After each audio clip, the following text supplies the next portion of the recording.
Bem, pessoal, sejam todos bem-vindos a mais uma aula do canal Gênios da Física. Hoje vamos falar sobre a lei de Newton para fluidos, equação de Bernoulli modificada. Bem, quando você fala de fluidos, né, estamos nos referindo basicamente a dois estados da matéria, líquido e gás. Tá? E, bem, uma pergunta que você poderia fazer, né, sem dúvida nenhuma relevante, seria a seguinte: eu não vejo esse tipo de abordagem em livros, né? Então tem uma explicação, né, bastante razoável que a abordagem desse tipo de assunto, né, a nível do ensino médio é complicado, e mesmo no ensino superior não é nada trivial, né? Você precisa usar algumas operações que muitas das vezes as pessoas não dominam ou têm pouco conhecimento no assunto. Então, tratar de fluidos, né, e encontrar essa lei de Newton para fluidos é algo um pouco complicado, até certo ponto. Então, aqui eu gostaria de mostrar para vocês, ao longo dessa apresentação dessa aula, qual é a origem das leis, por exemplo, de Bernoulli do ensino médio, a origem da lei de Steve, né, que você estuda lá em estática de fluidos, relacionar isso com as experiências de Torricelli, quando ele fez estudos com manômetros de mercúrio, né? A lei de Boyle, que basicamente relacionou pressão e volume para gases ideais ou perfeitos. Falar um pouco da conexão que há desse tipo de abordagem com o princípio de Pascal, né, que é o estudo com prensas hidráulicas. E ao longo dessa exposição, eu vou mostrar aqui a solução de algumas equações diferenciais parciais, aplicar o método de variável separável, e ao longo dessas demonstrações, né, irá surgir até certo, irá surgir ao longo dessa abordagem, né, operadores diferenciais vetoriais como o gradiente, o divergente, o rotacional, o laplaciano, e isso só é visto a nível de ensino superior, né? Então, boa parte da apresentação vai se concentrar no ensino superior e algumas aplicações, algumas checagens dos resultados, nós podemos fazer casos particulares e conectar isso com o ensino médio.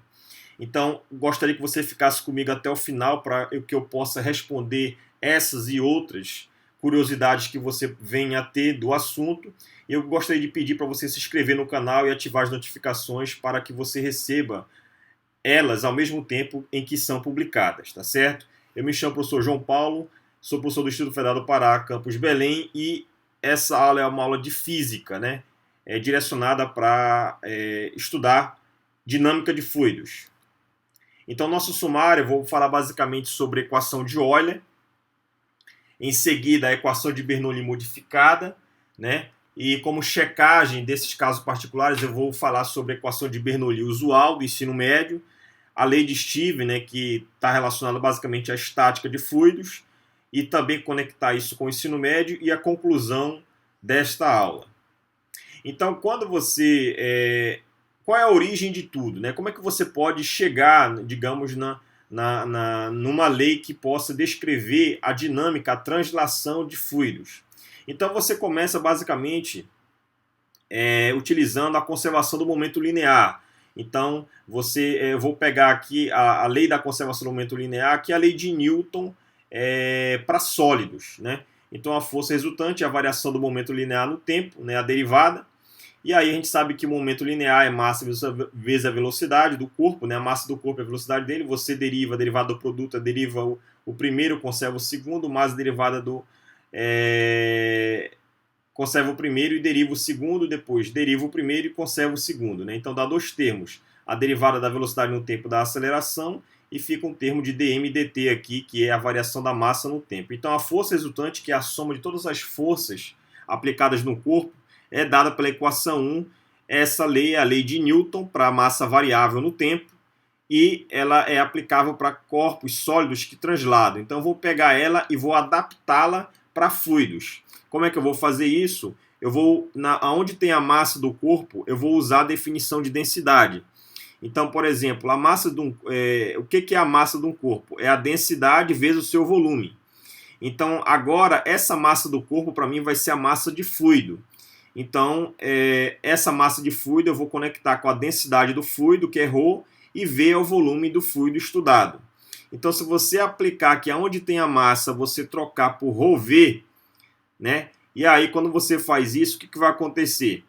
Você vai ter basicamente aqui, olha, MV você vai trocar por ρV. Então, fica ρV maiúsculo e V minúsculo. O V maiúsculo é volume, o V minúsculo, vetor, é velocidade. Então, você tem três funções aqui, a derivada no tempo de três funções. Então, aplicando aqui a derivada do produto de três funções, né?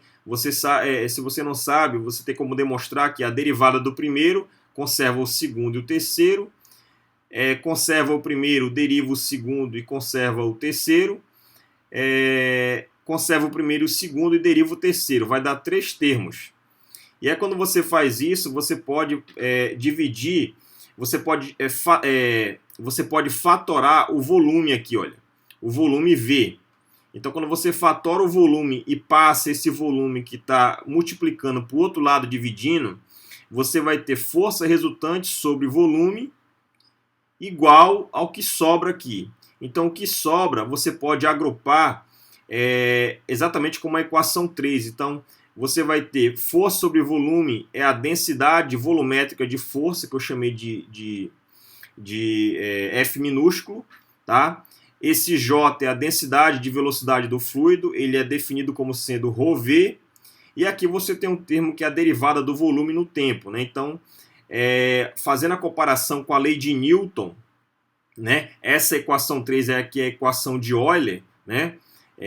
Para estudar fluidos, e ainda não é a equação de Bernoulli, mas é um passo intermediário entre a lei de Newton para sólidos e a lei de Newton para fluidos. Ela é um passo intermediário para você obter a lei de Newton de fluidos. Então, a equação 3, a equação de Euler, ela é muito parecida com a lei de Newton para sólidos. Aqui você tem a força resultante, que é a força aplicada no corpo de massa M. Aqui você tem a densidade volumétrica de força que você vai aplicar no fluido, numa porção do fluido. E é uma densidade resultante, tá? Esse camarada aqui é nada mais, nada menos que a força resultante sobre o seu volume. Está aqui, ó. Esse termo aqui, olha, aqui você vai ter massa vezes aceleração. Então, esse termo ele foi trocado por aqui, olha. Lembra que o J é ρV. Então, tu vai ter aqui dJ dt. Esse termo aqui, ele é muito parecido com MA, né? Lembra que M é massa, a aceleração é derivada da velocidade no tempo. Então, ele é muito parecido com esse termo aqui, né? O J, densidade e velocidade, é definido como sendo ρV, ρ, densidade do fluido, V é a velocidade de escoamento do fluido. E esse termo de derivada da massa no tempo, para corpos sólidos, ele é equivalente para fluidos, como sendo a derivada do volume no tempo. Tá? Bem, então aqui você tem a equação de Euler, né? Se você colocar o J aqui como sendo ρV, você vai ter a derivada no tempo de um produto de duas funções. Se você abrir, você vai obter exatamente a expressão 2 que está aqui em cima, tá certo? Bem, então se você tem a equação de Euler, qual é o passo seguinte para você ir em busca da equação de Bernoulli modificada? Bem, a gente sabe que em muitas situações na física, né, é necessário trabalhar com forças conservativas. E o que é uma força conservativa? Nada mais, nada menos é aquela força em que, se você, por exemplo, pegar o caso gravitacional, se você pegar uma massa teste, mzinho, uma caneta, por exemplo, pegar essa caneta e passear com ela no espaço, né? Aqui na Terra, a gente sabe que na Terra, basicamente, o campo na superfície do solo, né? Você tem aqui um campo gravitacional constante. Então, se você passear com essa caneta no espaço, né? Fazer um movimento, uma trajetória fechada com essa caneta, você vai mostrar aqui o trabalho realizado para percorrer esse caminho fechado com essa caneta, ele vai dar zero, o que significa dizer que o trabalho num circuito fechado, né, F é a força e dr é o deslocamento, então isso aqui é o trabalho no caminho fechado é zero. Em outras palavras, o rotacional dessa força gravitacional, né, ou desse campo gravitacional é nulo. Então, o campo gravitacional ele é um campo irrotacional, né? Ou seja, o ROT de G é igual a zero. o que quer dizer que a integral fechada do trabalho, da força gravitacional em função do deslocamento, né, isso dá zero. Né? Então, o trabalho para ir de um certo ponto A a um ponto B e depois voltar de B até A, isso dá nulo. Tá? Então, é isso que significa uma força conservativa. Uma força conservativa é aquela força que depende somente dos pontos inicial e final. Lembra lá que a energia, por exemplo, a energia quando você calcula o trabalho, basicamente a quantidade de energia do sistema. Então, a energia a energia potencial gravitacional lá no ensino médio, o que é? É mg delta H. Então, esse mg é a massa do corpo, g é a gravidade local, delta H é a variação entre o ponto final menos o inicial. Então, essa energia depende somente do ponto de parada e do ponto de partida. Não depende do caminho que você faz. Então, não importa se você percorre uma linha reta, se você faz uma curva ou etc. Se você tem um plano inclinado, isso não importa. Se a energia gasta para você, por exemplo, subir um certo bloco, uma certa massa, de um andar para outro, se você puxa usando uma corda em linha reta, ou se você puxa usando um plano inclinado, essa massa até o primeiro nível, o primeiro andar de um local, de um apartamento, de uma superfície, esse caminho não a energia é a mesma, né? Então, ela só depende do ponto de partida e do ponto de chegada. Não importa se você segue em linha reta ou sobre um plano inclinado, o resultado é sempre o mesmo.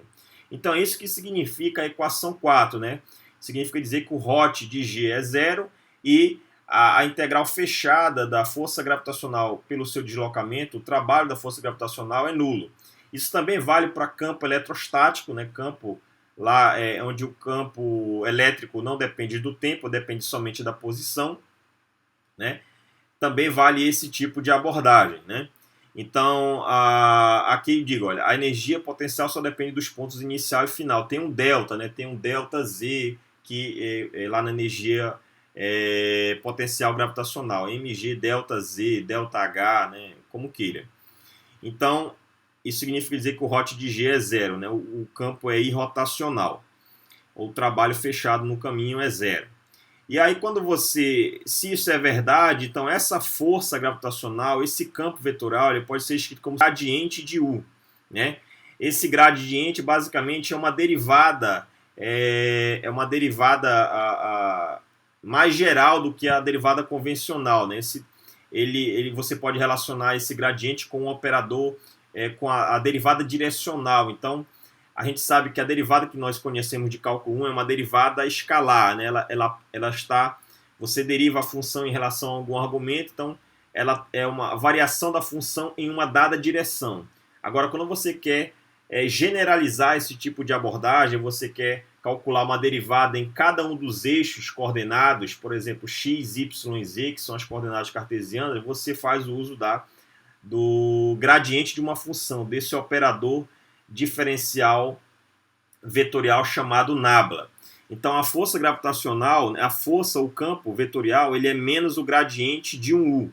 Esse U é a energia, né? O potencial aí, é o potencial associado a esse campo vetorial. E aí, se você dividir tudo por V, como foi feito aqui, olha, se você pegar essa força e dividir por V, você vai obter a densidade volumétrica de força. Então, aqui, se você dividir tudo por V, o resultado, se você olhar a dimensão disso aqui, você vai obter que a densidade de força, de volumétrica de força para uma força conservativa, ela vai ser dada como sendo menos o gradiente de uma pressão. Tá?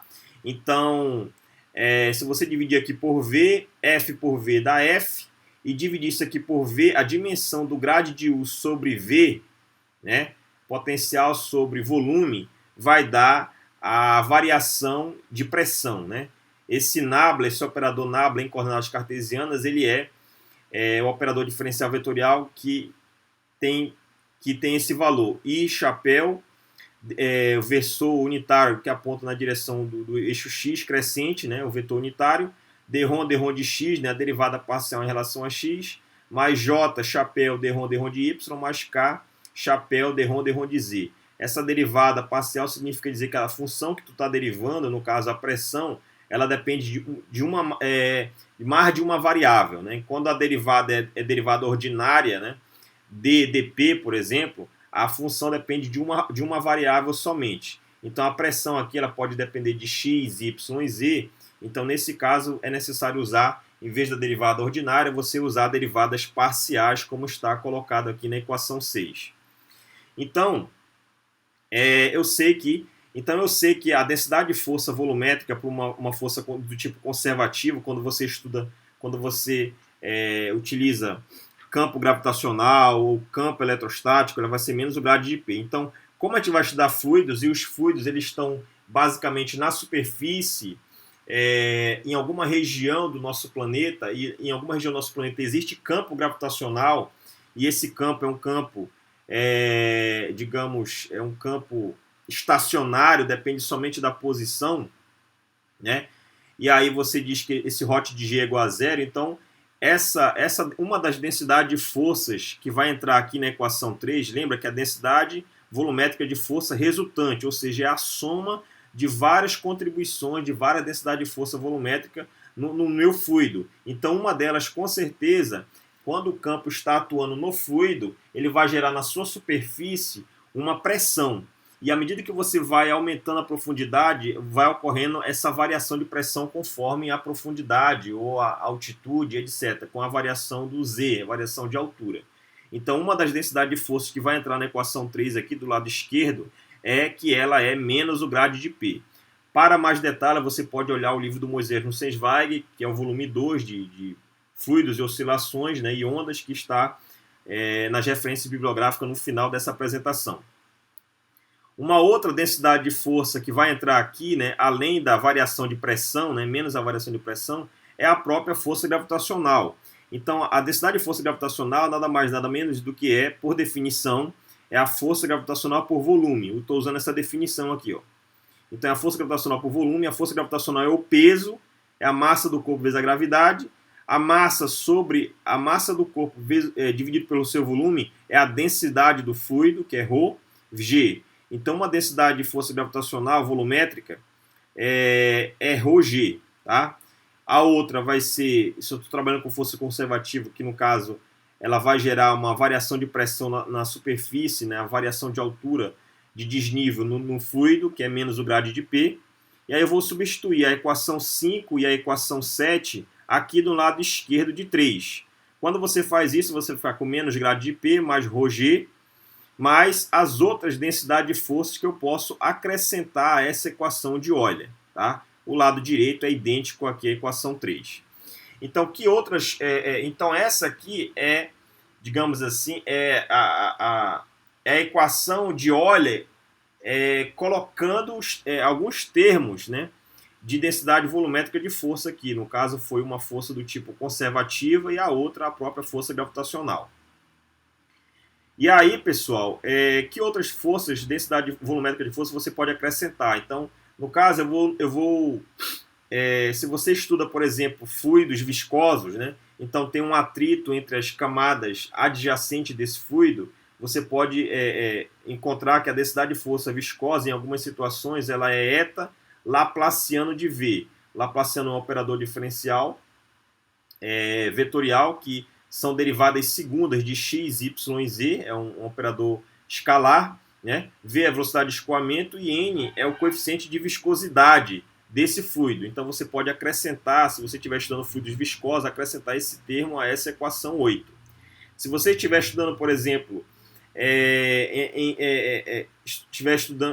por exemplo, casos eletromagnéticos, e aí você quiser levar em conta a densidade volumétrica de força magnética, por exemplo, então basta você trocar por 1 sobre C, C é a velocidade da luz, J é a densidade de corrente e B é o campo magnético. Então tem um produto vetorial aqui, você substitui nessa equação. Então, quando você junta esses dois resultados e substitui na equação 8, essa equação você pode estudar, por exemplo, dinâmica de plasma, né? Por exemplo, um exemplo de plasma seria a superfície do Sol, né? A superfície do Sol você tem um fluido viscoso que se movimenta e ele é um fluido viscoso que ele detém carga. Então você atrelaria uma componente corrente, né, cargas em movimento, então tem o J, tem a densidade de corrente, né, tem corrente elétrica, e tem esse fluido também tem atrito entre as suas partes, então é um fluido viscoso. Então essa junção desses dois termos na equação 8, você poderia estudar a dinâmica da superfície do Sol, né, dos fluidos que se movimentam, né, do plasma que envolve o nosso Sol, que é a nossa estrela. Que nós não vamos fazer isso aqui, tá certo? Nós vamos... Isso só são exemplos que você pode utilizar essa equação para outros fins, para outras aplicações.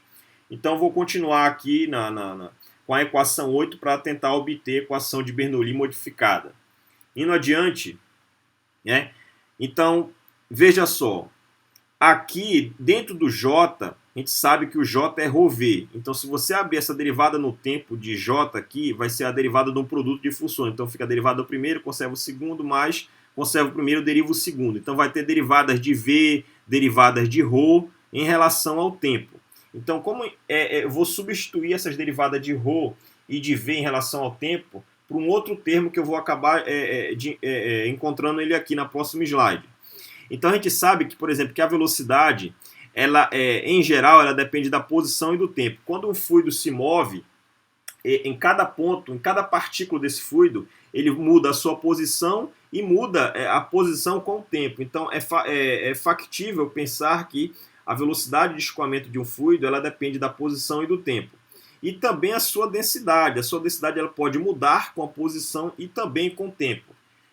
E aí, se você escolhe, a fim de cálculo inicial, né, mas sem perda de generalidade, considerar a posição em coordenadas cartesianas, né, x, y, z, então a velocidade de escoamento de um fluido, ela depende de uma quádrupla, que é essa aqui, ó, x, y, z e t. Então, qual é a diferencial exata da velocidade? Então, é calcular...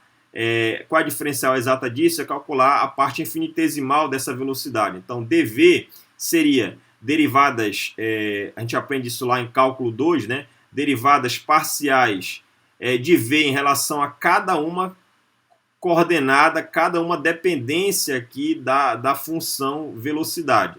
Então, ficaria derivada de v em relação a x dx, mais derivada de v em relação a y dy, derivada de v em relação a z dz e, por fim, derivada de v em relação a t dt. Isso tudo é a diferencial exata da velocidade. E aí você pode agrupar a equação 9 como sendo basicamente a diferencial exata de v vai ser a diferencial exata de dr. Dr, na verdade, é o elemento infinitesimal da posição. Então, seria dx na direção i, dy na direção j, dz na direção z, produto escalar com o operador nabla. O operador nabla é dρ de x, dρ de y, dρ de z em cada uma das direções, i, j e k. Então, é por isso que você vai agrupar no produto escalar, porque você vai pegar sempre termos iguais, x com x, y com y, z com z. Então, fica aqui, ó, x com x, y com y, z com z. Você agrupa tudo isso multiplicando o vetor velocidade, que você pode fatorar ele aqui para o lado direito. E o que sobra é esse termo aqui, dv, dt, dt. Então, a equação 9 você pode agrupar, simplificar ela na equação 10. Esse ponto significa produto escalar. E esse nab é o operador gradiente. Tá? Então, essa é a diferencial exata de v. E a diferencial exata de ρ vai ser idêntica à diferencial de 9, só trocando v por ρ. E se você troca v por ρ, então o que era vetor passa a ser um escalar, e você pode agrupar da mesma maneira que você fez em 10. dr é escalar nabla, o v troca por ρ, o v troca por ρ, e o v troca por ρ. Então a equação 10 é a diferencial exata da velocidade, e a equação 11 é a diferencial exata da densidade do meu fluido. Lembrando que a densidade do meu fluido também é idêntica à dependência com a velocidade. Depende da posição e do tempo, e ela fica a dependência quádrupla, idêntica a aqui com a velocidade. Tá? Então, com esses resultados em mãos, dv e dt, eu já vou já substituir aqui nesse termo dj/dt. Quando você abrir dj/dt, você vai ter a derivada do primeiro, que é ρt, conserva o segundo, mais ρ deriva o segundo no tempo, que é a derivada de v no t. Então vai aparecer aqui dρ e dv, que vai ser substituído por 10 e por 11, dv e drho. Mas antes disso, eu vou precisar, né, também de usar uma identidade vetorial, né, diferencial, que é essa aqui, olha. O gradiente de um produto escalar de funções, f e g, ele é dado como sendo f, produto vetorial do rotacional de g, mais g, produto vetorial do rotacional de f, mais f escalar nabla, e tudo isso calculando o gradiente e tudo isso aplicando na função g, mais g escalar nabla, operador nabla, tudo isso multiplicado com a função f. Se você trocar f, se você assumir que f é igual a g igual a v, essa expressão 12 ela se resume à equação 13, tá?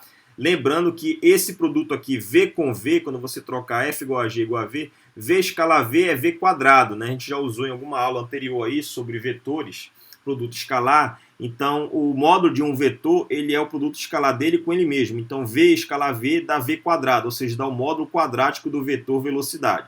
Então, ele aparece aqui, vai aparecer um termo de rotacional de v, v aqui, e esse termo. Então, esse termo ele vai ser substituído exatamente aqui, olha. Aqui você tem, lembra que anteriormente eu vou ter aqui derivada de velocidade no tempo. Aqui no dj/dt, quando você substitui o j por ρv, vai ter dv/dt. Então, quando você dividir por t aqui, fica dv/dt. Aqui você vai dividir por t, também divide por t do lado de esquerdo e direito. Então, fica dr/dt é a velocidade. Então, fica velocidade escalar nabla, tudo isso multiplicado por v. Então, aparece aqui, ó, na equação 13. Então, a equação 13 você vai substituir todo esse termo exatamente aqui, como está aparecendo. E, bem, quando você fizer isso, então você vai pegar o resultado 10, 11 e 13 e substituir tudo na equação 8, onde o dj/dt vai ser a derivada no tempo desse produto de ρv. Então, eu vou substituir tudo nesse termo aqui, e o resultado vai ser a equação aqui em 14, tá? Então, fica esse termo igual a esse, e todo o resto que sobrou aqui, olha, tá? Então, a equação 8, ela vai ser exatamente a equação 14, depois que você substituir 10, 11 e 13, na equação 8, você vai obter a equação 14, que é a equação em verde. Então, a equação 14 aqui, né, ela só recapitulando, ó, da equação 8, você pode olhar aqui a equação 15, aqui, olha, exatamente o lado esquerdo é idêntico, aí fica aqui, olha, no lugar de dj/dt, repete esse termo, você troca, repetiu esse termo, ρv, você vai ter derivado de dois termos, a gente ficou dv/dt, ele vai vir daqui, ó, e drho/dt também vai vir daqui. Então você vai substituir tudo, 10, 11 e 13, aqui em 15, e vai obter a expressão em verde aqui, olha. Tá? Então, a expressão em verde, pessoal, essa expressão em verde é chamada de equação de Bernoulli modificada. Então, nós partimos da lei de Newton, recapitulando, da lei de Newton da translação, a lei de conservação do momento linear para sólidos, adaptamos para fluidos, trocando a massa por ρv, obtemos a equação de Euler, e o passo seguinte, após algumas substituições, né, relevantes aqui, identidade vetorial, você obtém a equação 14, que é a equação de Bernoulli modificada. Essa equação aqui, ela pode ser utilizada para você estudar a dinâmica, a translação de fluidos, tá? E aí, ela é chamada de equação de Bernoulli modificada. Então, a partir de agora, eu vou pegar essa equação e checar para ver se de fato ela está correta, né? Porque aqui foi uma demonstração que quando você tem dúvidas se aquele resultado que você obteve após uma álgebra, após uma certa análise, para você ter certeza se ele está até certo ponto correto, você faz checagem. Uma dessas checagens é obter casos particulares conhecidos que podem ser oriundos dessa equação. Então é isso que eu vou fazer agora. Vou pegar a verde e vou fazer esse tipo de abordagem. Então, a primeira checagem, então, eu repeti a equação verde que está aqui em 14, eu repeti aqui em 16. É idêntica, a mesma equação. Então eu vou pegar essa equação, né, que já é bastante grande, e vou assumir algumas coisas. Primeiro, fluidos incompressíveis e conservação da massa. Quando você adota fluidos incompressíveis, significa dizer que a densidade do fluido ela é constante, né? Então, se a densidade do fluido é constante, esse termo dρ dt, olha, se ρ é constante, isso aqui é zero. Por conservação da massa, né, adotando a conservação da massa, esse termo aqui, olha, que está relacionado com a massa no tempo, dv dt, ele vai ser zero. dv dt é zero.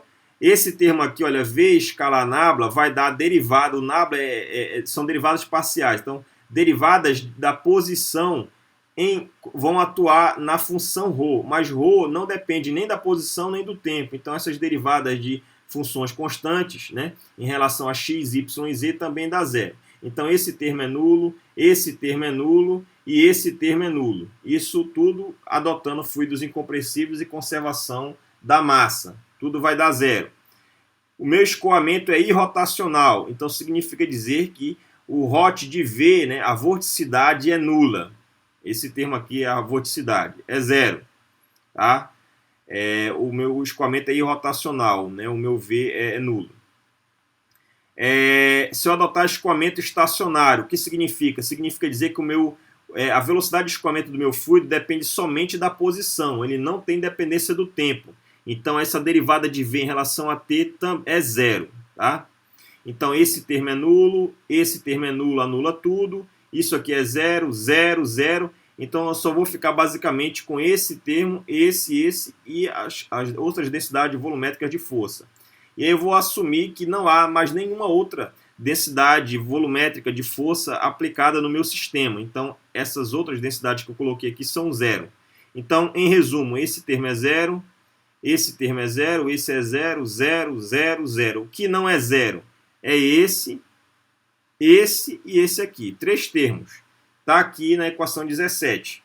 E aí o que eu vou fazer agora? Eu tenho grade de P, ρg. Esse ρ, como eu sei que ele é constante, né, porque é um fluido incompressivo, e 2 é um fator constante, eu posso pegar essa constante e colocar para dentro da derivada, para dentro do operador, que são derivadas parciais da posição x, y, z, não depende da posição x, y, z esse termo, né, já que ρ é constante, é um fluido incompressivo, eu posso colocar para dentro desse parêntese aqui. Então, aqui dentro do parêntese vai ficar ρ sobre 2v ao quadrado. Aqui já tem nabla, né, que é o operador gradiente. Aqui tem nabla também, quando eu colocar esse ρ sobre 2 aqui para dentro do parêntese. Eu vou transformar esse ρg em um operador nabla. Como é que eu vou fazer isso? Então, ρg eu sei que é a densidade volumétrica de força gravitacional. Por definição, isso aqui é força gravitacional por volume. Força gravitacional, ele é uma força conservativa. Logo, ele pode ser escrito como sendo menos o grade de U. U é o potencial gravitacional. O potencial gravitacional, V é constante, porque devido ao fluido sem incompressível à conservação da massa, esse o V é uma constante. Então, ele pode passar para dentro do operador nabla. Então, ele fica dividindo o U aqui, ó. E lembra que o U a energia potencial gravitacional é mg delta H, delta Z, eu vou chamar somente de Z, mgz, tá? Então aqui fica mgz sobre V.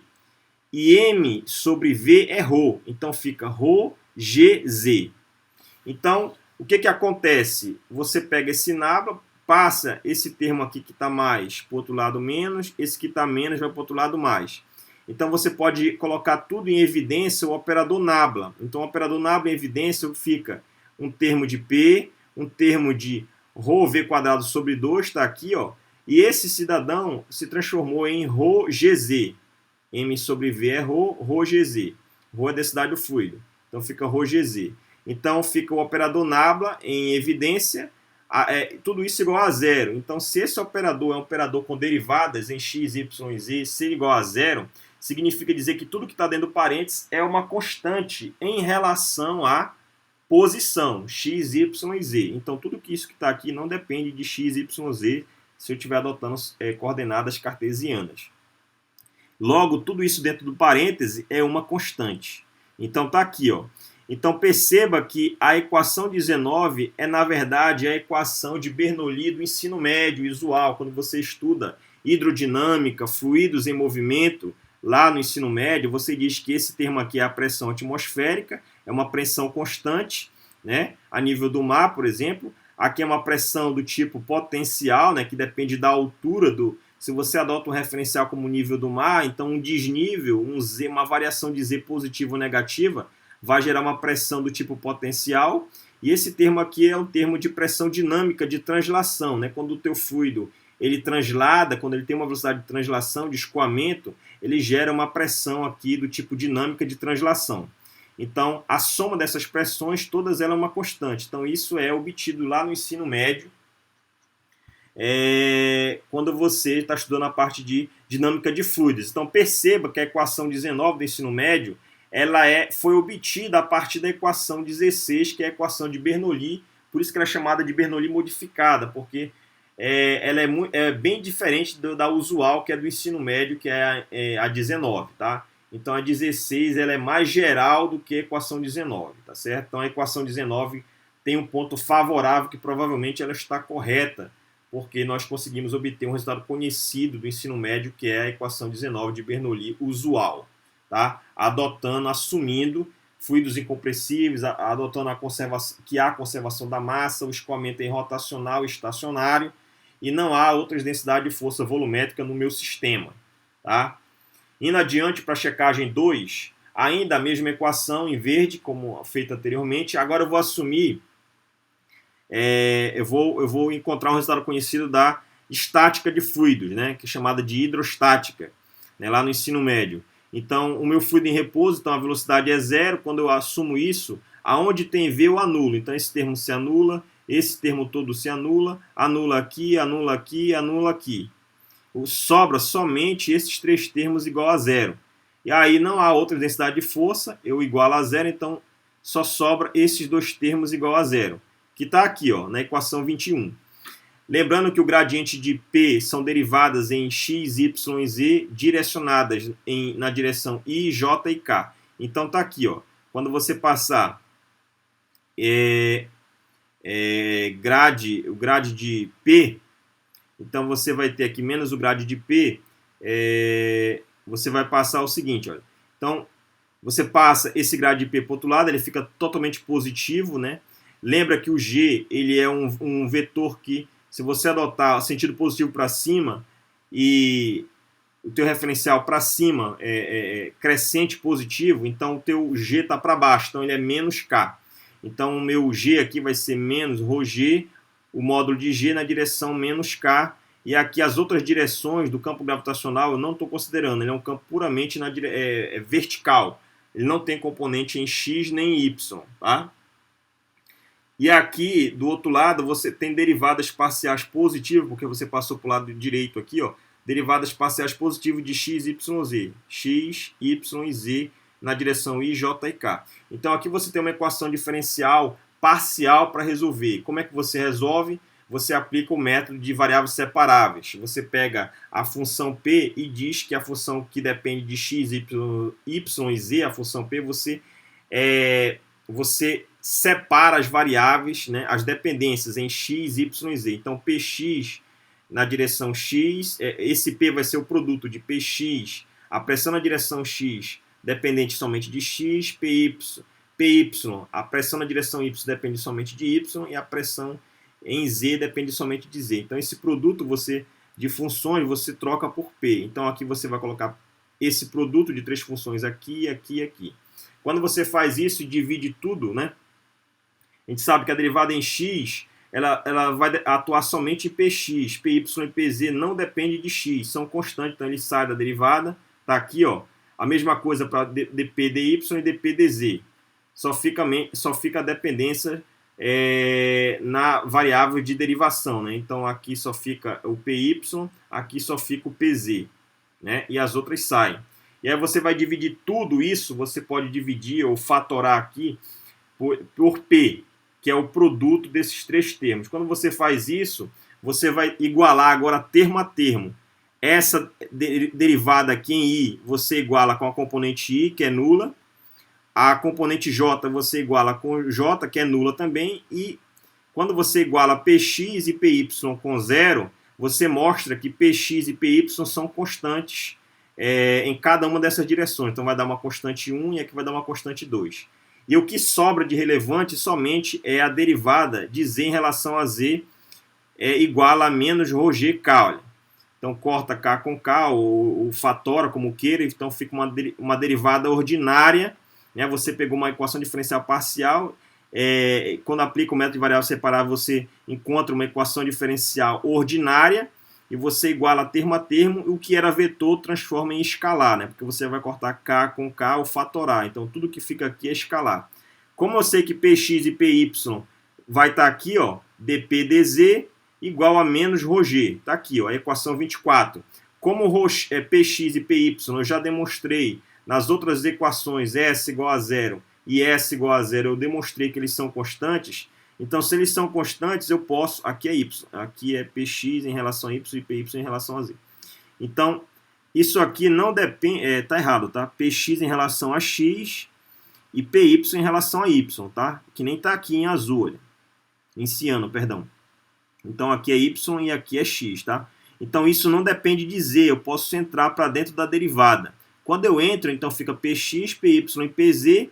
Px, py, pz é o meu próprio p, tá? Então fica dp dz igual a ρg. Então fica uma derivada de p em relação a z igual a menos ρg. Então fica uma equação diferencial de primeira ordem, coeficiente constante, e você pode, ordinária, linear e deixa eu ver, não homogênea. Você pode aplicar aqui o método de variáveis separáveis. Então, quando você aplicar o método de variáveis separáveis, você encontra que dp vai dar delta p, que esse p depende de x, y, z, como foi colocado aqui. E aqui vai dar menos ρg delta z. Então, olha só que interessante. Então, essa aqui, pessoal, é a lei de Steven, né? A lei de Steven lá do ensino médio, lá do estudo da hidrostática, né? Então, ela foi obtida a partir da equação de Bernoulli modificada em verde, assumindo essas duas condições aqui de fluido em repouso, e não há outras densidades de força volumétrica no meu sistema. Então, essa equação aqui, que é interessante notar, é o seguinte, que quando esse ΔZ ele é positivo, a minha variação de pressão é negativa. Significa o quê? Quando você está subindo numa montanha, né, lembra que o Z para cima ele é positivo, né? A orientação como foi adotada desde o início aqui. Então, se o meu ΔZ é positivo, eu estou subindo uma montanha, a minha variação de Z é positiva, a minha pressão está caindo com a altitude. Se esse ΔZ é negativo, se você mergulha, por exemplo, em um lago, em um oceano, se você faz o mergulho, a variação de Z é negativa, né? E essa variação de Z é Z final menos Z inicial. Ela vai ser negativa, negativo com negativo dá positiva. Logo, a minha variação de pressão ela vai aumentando com a profundidade. Então, essa é a interpretação da lei de Steven, é uma lei puramente linear, tá certo? É uma função do primeiro grau. E o que é interessante notar é que ela foi obtida a partir da equação 20. Então, mais um ponto favorável e condizente com a realidade. Ou seja, a equação 20 já foi feita duas checagens, então provavelmente ela está correta. Ela é uma lei, né, de Newton aplicada para fluidos, tá? É a chamada equação de Bernoulli modificada. Então, esse resultado aqui em 25, né, se você lembra, lá nas experiências de Torricelli, por volta de 1643, ele estudando pressão atmosférica e, basicamente, o princípio básico do funcionamento de manômetro de mercúrio, ele evidenciou e levou à interpretação correta da pressão atmosférica. E lá ele disse o seguinte, que a variação com a altitude foi... na verdade, ele fez esses estudos lá com o manômetro de mercúrio e chegou a uma interpretação correta da pressão atmosférica. Esse resultado também ele foi estudado por Pascal, né, quando ele investigou lá em seus estudos de compreensão hidráulica. Então, o princípio de Pascal ele pode ser plenamente condizente com a equação 25, né, e também a experiência de Torricelli lá com manômetro de mercúrio. Tá certo? Um outro resultado bastante interessante é que, por volta de 1662, o físico inglês Robert Boyle ele fez contribuições significativas no estudo de propriedade dos gases ideais, né, ou perfeitos, quando ele relacionou pressão e volume, lá usando tubos em forma de U. Então, essa lei, chamada lei de Boyle, né, que a gente estudou um pouco lá no início da termodinâmica, ela advém, né, ela é plenamente condizente com a realidade da equação 25, né? Então a lei de Stephen ela foi útil em muitas situações como essa, né? Que eu acabei de colocar lá, o princípio de Pascal, a experiência de Torricelli, a lei de Euler. Então ela é uma lei bastante interessante de ser estudada, tá certo? Bem, quais são as considerações finais do trabalho, né? Sem dúvida, o uso de cálculo diferencial vetorial, como gradiente, divergente, rotacional e laplaciano, é muito útil nesses casos. Nesse caso que eu utilizei aqui para obter a equação de Bernoulli modificada. O método de variável separada foi aplicado para resolver a EDP, né? Equação diferencial parcial. E lá na frente foi, quando você transformou a EDP numa EDO, equação diferencial ordinária, você aplicou o método também de variáveis separáveis e resolveu até chegar na equação da lei de Stephen, tá? Usamos a conservação do momento linear para encontrar a equação modificada de Bernoulli e, consequentemente, a equação de Bernoulli usual, de Stephen, o princípio de Pascal e a lei de Euler. Eles estão plenamente conectados a esse problema. Se usarmos além da conservação, então a gente usou a conservação do momento linear lá para sólidos, da lei de Newton para sólidos e obteve a lei de Newton para fluidos, da translação. Se além disso você utilizar a conservação da massa, né, e fluxo, a conservação do momento angular, a vorticidade, a conservação da vorticidade, a conservação da energia, nós podemos obter as equações de Navier-Stokes. As equações de Navier-Stokes são um conjunto de equações diferenciais parciais que descreve o escoamento de fluidos. E elas permitem determinar os campos de velocidade e pressão durante um escoamento, tá certo? E aí, pessoal, eu vou frisar aqui nas nossas referências bibliográficas, né, aqui no Moisés não Seis Vagas, volume 2, ele diz o seguinte, aqui eu vou fazer uma breve leitura de 2 parágrafos para vocês terem uma noção do que é estudar fluidos, né, a nível superior, né? E, consequentemente, para o ensino médio também não é algo tão trivial. Vamos lá, olha. Então ele diz o seguinte no livro aqui, o Moisés não Seis Vagas, essa primeira referência aqui, ó. Capítulo 2 do livro, diz o seguinte, noções de hidrodinâmica. A dinâmica, isso ele diz, o próprio Moisés não Seis Vagas. A dinâmica dos fluidos é um assunto bastante complexo. Vamos limitar o tratamento a algumas noções introdutórias. Então aqui ele vai fazer uma abordagem no capítulo 2 bastante sucinta, mas não chega ao nível que foi apresentado aqui nessa aula, tá? Então isso ele fala no início do capítulo. Então o livro Moisés não Seis Vagas são 4 volumes. Nesses 4 volumes, no início de cada capítulo, o único local que ele alerta o leitor com relação ao estudo de tópicos que tem uma relevância e é difícil estudar é somente no volume 2, capítulo 2 desse livro, né, que é Noções de Hidrodinâmica. Então ele fala isso. A dinâmica do fluido é um assunto bastante complexo. Vamos limitar o tratamento a algumas noções introdutórias. E no final desse mesmo capítulo ele diz o seguinte: o tratamento teórico de muitos dos problemas aqui descritos é extremamente difícil e encontra-se ainda incompleto.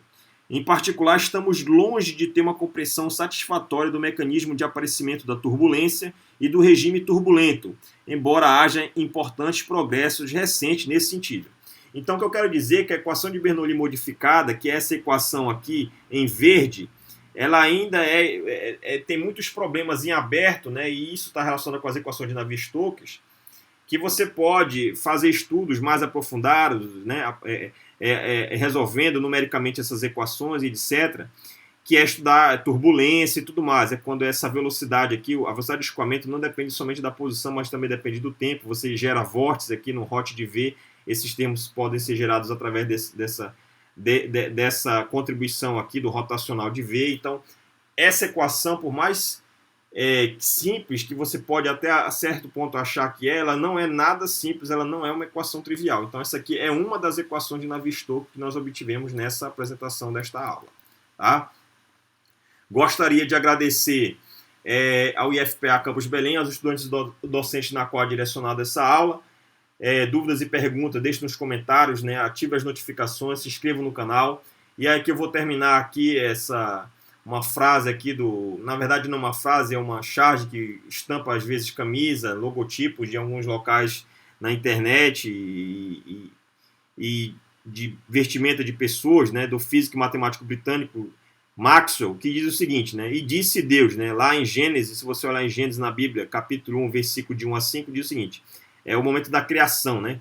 E disse Deus, aí ele coloca as 4 equações de Maxwell, né? Lei de Gauss, ausência de monopólio magnético, a lei de Faraday, Neumann-Lenz, a lei de Ampère-Maxwell, e disse Deus, né? Dá as 4 equações de Maxwell, que descreve todo o eletromagnetismo, e houve luz, né? Então você pode mostrar aqui que o C é aproximadamente a velocidade da luz aqui no vácuo, né? Então, eu gostaria de encerrar essa aula, né? Nesse momento. Espero que todos tenham gostado. Até mais e bons estudos.